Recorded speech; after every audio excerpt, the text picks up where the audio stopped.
मुन्नुम ट्रेलको यात्रा यसरी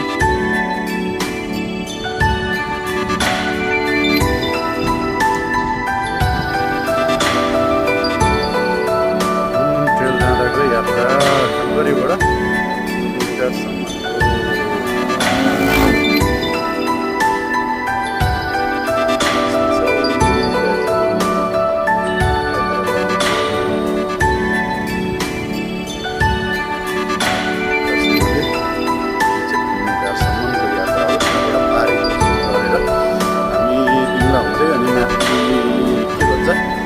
तीन तलेबाट जान सक्छौँ। जाँदाखेरि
बाटोमा अनि हाम्रो यात्रा यस्तो छ। ओके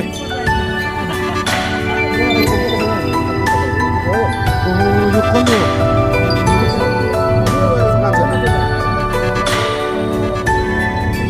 हाम्रो यात्रा मैले बाजे पनि भेट्नु भएको छ।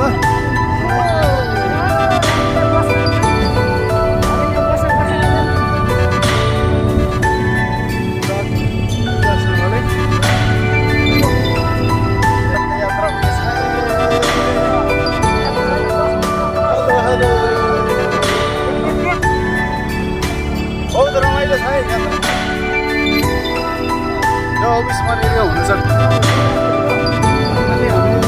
देउरालीमा चाहिँ रहेछ यो मुन्नुम ट्रेल जाँदाको यात्रा है सर।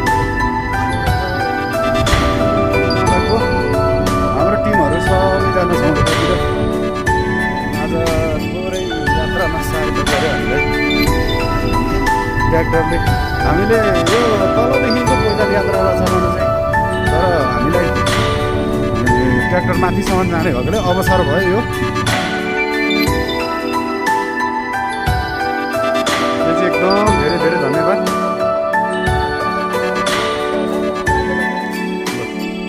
यो चाहिँ हामी चाहिँ यहाँनिरसम्म ट्र्याक्टरमा है। यहाँबाट चाहिँ अब हामी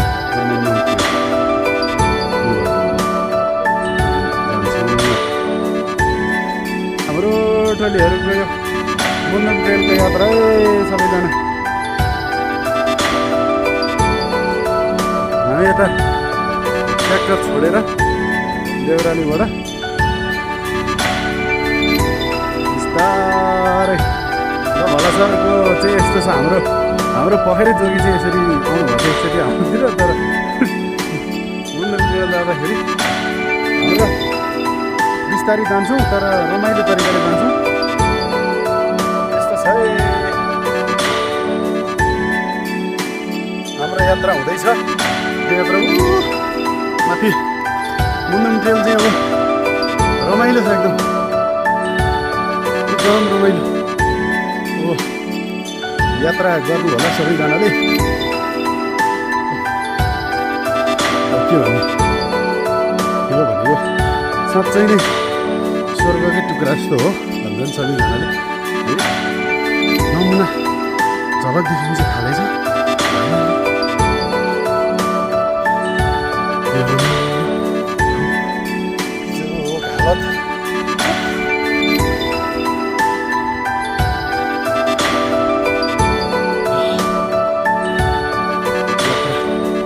कठिन दृश्य रमाइलो यात्रामा सानो सानो रमाइलो दृश्यहरू हामी जाने गर्दैछौँ यहाँनिर छ त्यो भएर गइरहेछ आउने क्रम छ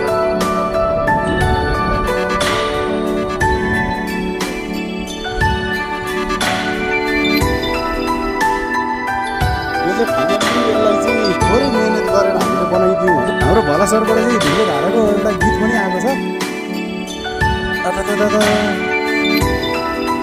मुजुरको गीत गाइसक्नु भएको छ त्यो पनि गाइसक्यो यो मैले टिपेको छु होइन यो भलासर चाहिँ एउटा हाम्रो पूर्वेली लोक भाका गाउनेमा पहिलाको गायककार पनि हुनुहुन्थ्यो चर्चितै हुनुहुन्थ्यो अहिले चाहिँ अब हामीले झर्ने चाहिँ बनाउन खोजिरहेको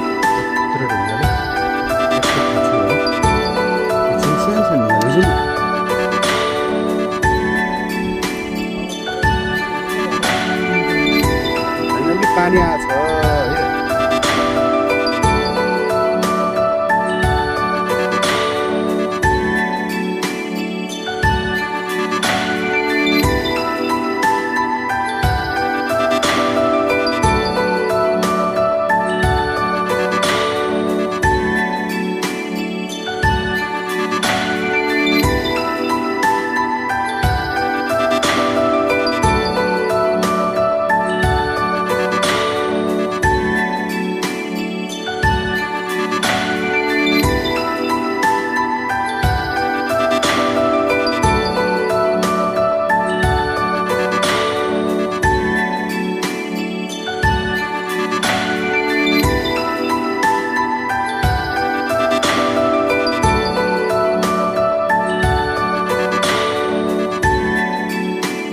छ हाम्रो सानो यसो खाजा नास्ताको लागि यसो हाम्रो उहाँ सबिन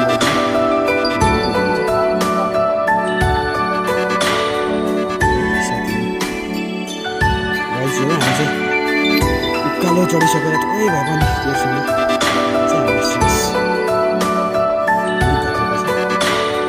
छुट्टिने उकालो थियो एकदम थकित अवस्थामा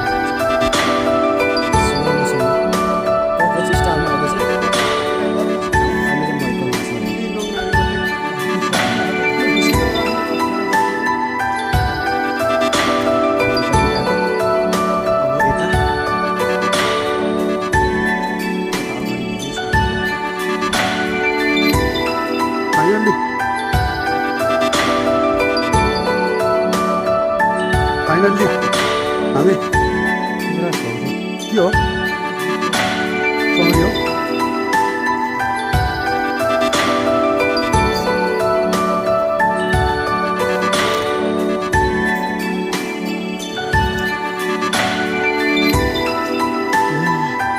याकले घन्टी बजाउँदैछ है अब यस्तो पर्यटकीय ठाउँ सबैजना आउनु होला है साथी यो डाँडाको नाम चाहिँ खामडाँडा अरे खामडाँडा पार्टी भन्नु अरे यो चाहिँ गलेर बिसाउने चौतारा जस्तो माई गड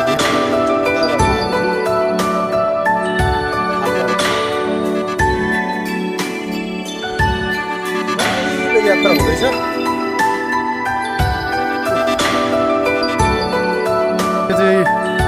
लेकको रुखहरू यो गुराँसकै बोटहरू मात्रै हो तर यसपालि गुराँस अलिकति कम हुनेछ त्यस कारणले गर्दाखेरि यस्तो छ है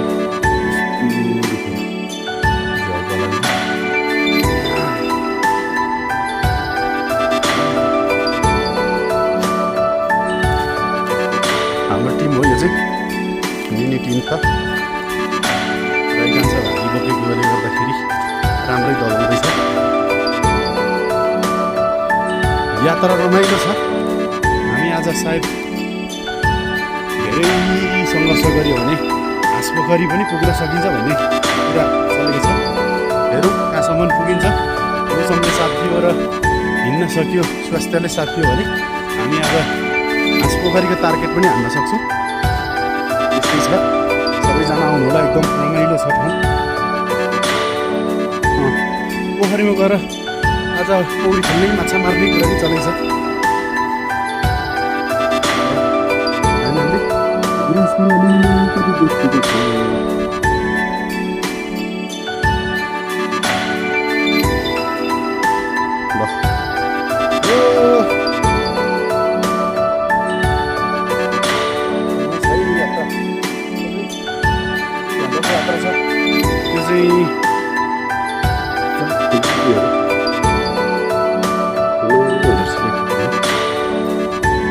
यात्रा है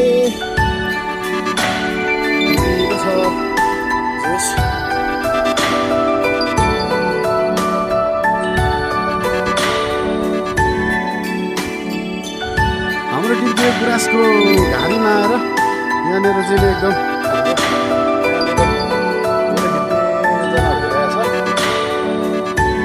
फाइनल्ली हामीले भाइलाई भेटेको छौँ। सुनिल गाउँको सोलो पर्छ भने टिममा है एकदम ठुलो खुकुरी बोकेर बसिन्छ। यो चाहिँ बुवाहरू आएर बस्नु पर्दैछ।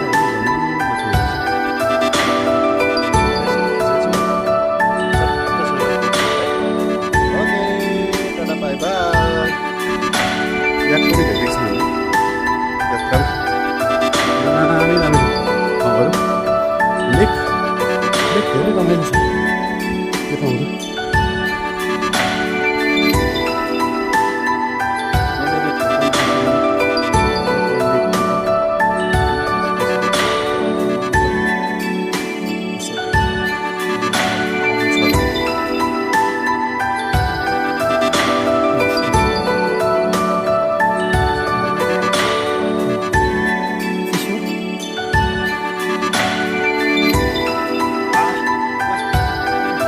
लेकको छेउछाउ डिस्टर्ब गरेर टपमा आइसकेको छ भने हामी यसरी अगाडि बढ्दैछौँ।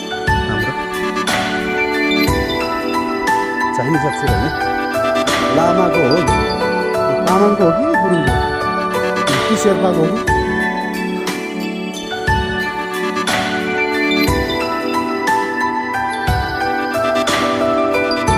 कि ढुङ्गामा खोपेर लेखेको रहेछ होइन। के लेखेको हो बुझ्नु अब पढाइ गर्ने मान्छेहरूले चाहिँ बुझ्नुहुन्छ होला, हामी सक्दैनौँ। ठिक छ, रमाइलो छ एकदम। यो मुन्नुम ट्रेलमा चाहिँ यस्तो देख्न पाइन्छ है। हाम्रो एकदम मिनी ब्रुसलीले चाहिँ एकदम पावरफुल भारी बोक्नुभएको छ। त्यही अन्त मेन रोडमा माने हाम्रो भला सर पनि एकदम अझै साथ गर्न हिँड्छु भन्दै हुनुहुन्छ। एकदम कागरा किरी भएको छु। यो यस्तो ठाउँमा पुगेछ है। यो चाहिँ लेक छ। यो अब धेरै यो माथि हेर्नु परेछ भला सर। यो कुरा राख्नु सर। त्यही 2-4 शब्द छ तपाईँको यो बारेमा के भन्नु छ। यो स्वर्गको एउटा टुक्रा भन्दा दिँदा पनि एउटा फरक नपर्ला है। 2038 हामी यात्रा अब हाम्रो आधी घन्टाको यात्रा गरेपछि हामी ठ्याक्क अनि हामी चौरीमा टेन्ट लाउँछौँ, सुत्छौँ।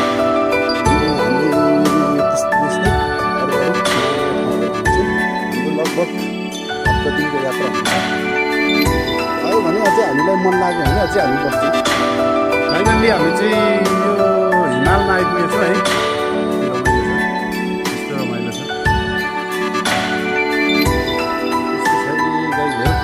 आउनु होला, रमाइलो छ। ओ फाइनल्ली हामी स्वर्गको टुक्रामा आइसकेको छु गाइज। यो चाहिँ मनाङ स्थान एउटा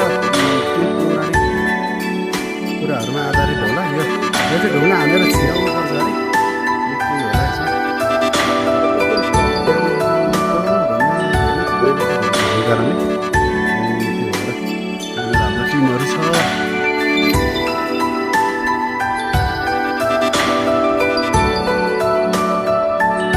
यात्रा एकदम कन्टिन्यू छ आउँदैन हुन्छ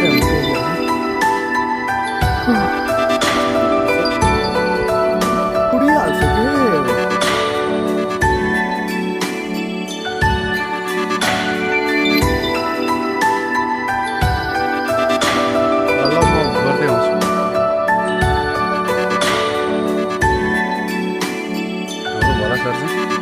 एकदम हाम्रो यो मुन्डुम ट्रेलको यात्रामा हुनुहुन्छ एकदम यो लगभग 40 केजीको भारी छ र पनि म आसानी चाहिँ बोकेर 4 घन्टाको अहिले त 7-8 घन्टा भइसक्यो होला के छ सर तपाईँ बोल्ने कुराहरू यताउता 2-4 शब्द बोलिदिनुहोस्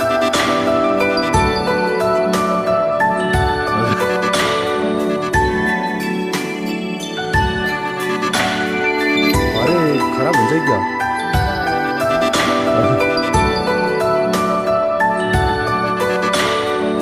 यस्तो हुन्छ मान्छे एकदम मिनी बुस्मी जस्तो हुन्छ तर यो 40 किलोको भारी है एक बोरा चामल 10 मन चामल यो चाहिँ स्वर्गको टुक्रा है यो चाहिँ जो कोही आउनलाई धेरै गाह्रो पर्छ है स्वर्गको टुक्रा भन्नुहुन्छ एकदमै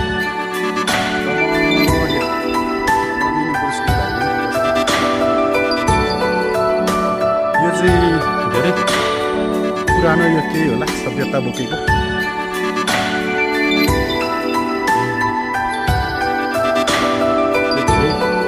धेरै यता हेरो यस्तै फाँटिलो है धेरै तल उता हेरो त्यस्तै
फाइनली हामी हाँसपोखरी आइसकेका छौँ है धेरै दुःखले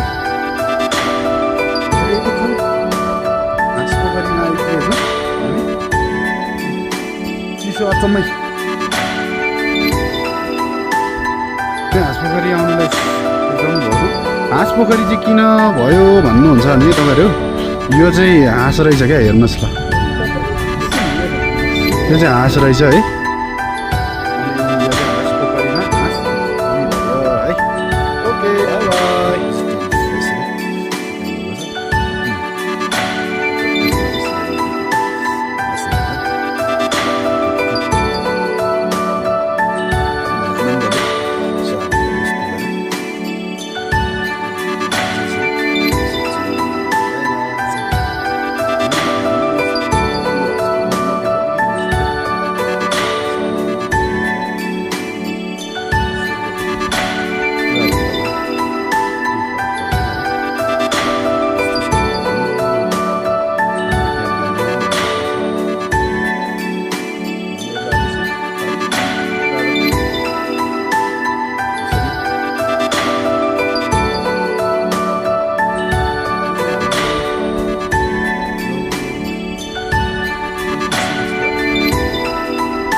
यस्तो छ।